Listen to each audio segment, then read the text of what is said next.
Bonjour à tous, c'est parti pour un nouveau Quintet Flash ce dimanche. On prend la direction de l'hippodrome de Paris-Longchamp justement pour le grand handicap de Paris-Longchamp. On va évoluer sur 2200 mètres, un parcours un peu atypique sur la grande piste et sans plus attendre nos bases avec quelques surprises. En effet, on est en fin de saison.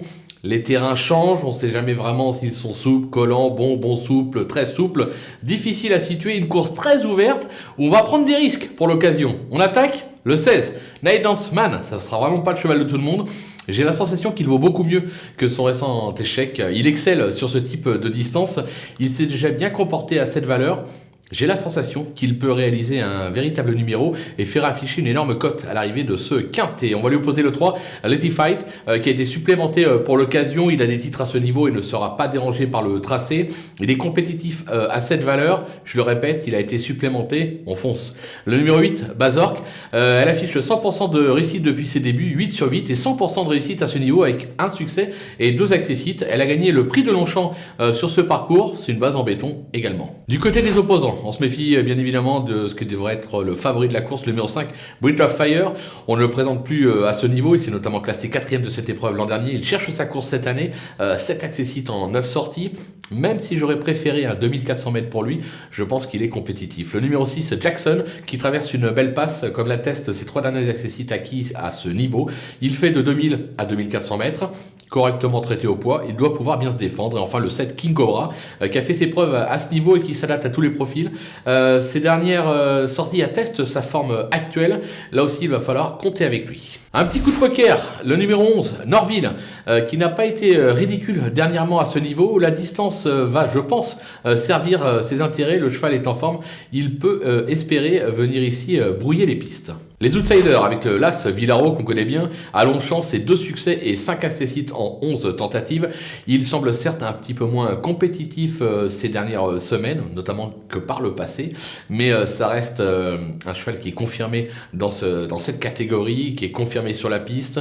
David Smaga, l'entraîneur, un homme adroit, on ne peut pas l'écarter totalement. Le 14, Akio, qui vient de renouer avec le succès sur l'hippodrome de Saint-Cloud, ce qui lui vaut de porter 3 kg de pénalité, ça complique la donne, mais pour une place, c'est encore jouable. Le numéro 9, Go With The Wind, qui a des titres à ce niveau, mais qui a franchement déçu lors de ses 2 dernières tentatives.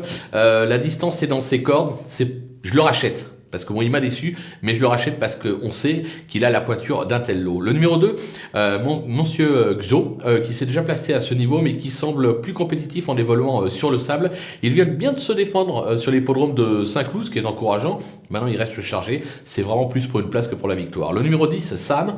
Son récent succès à Pornichet lui vaut de porter 5 livres de pénalité. Alors certes, elle va apprécier la distance, mais je pense qu'elle est un peu limite au poids. Ça pose quelques questions, raison pour laquelle je la mets en bout de piste. Et enfin, le numéro 15, For Generation, qui vient de renouer avec le succès sur la distance. La donne change, là aussi, avec 5 livres de pénalité. Mais son entraîneur dit que s'il faut tenter le coup à ce niveau, c'est aujourd'hui ou jamais. On va lui faire confiance, il ne faut pas l'écarter si vous avez la place en fin de combinaison. Les délaissés, là aussi on prend des risques parce que c'est assez ouvert. Le numéro 4, Anatello, qui a été digne de courir le Dutch Derby, c'est un groupe 1 à 3 ans. Bon, il s'est classé 11e. Il a depuis revu ses ambitions à la baisse.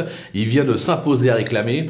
Là, il retente l'aventure au niveau supérieur. Moi, j'ai la sensation que ce type de chevaux qui passe de groupe 1 à réclamer, moi je suis pas convaincu, donc je l'élimine. Le numéro 12, Vezinaba, qui a échoué lors de son unique tentative à ce niveau. Ce sera une première sur la distance.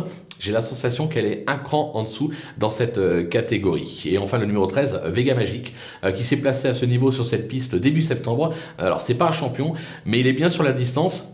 On peut le mettre pour une petite place. Moi, j'ai plus la place de le placer, raison pour laquelle je l'élimine.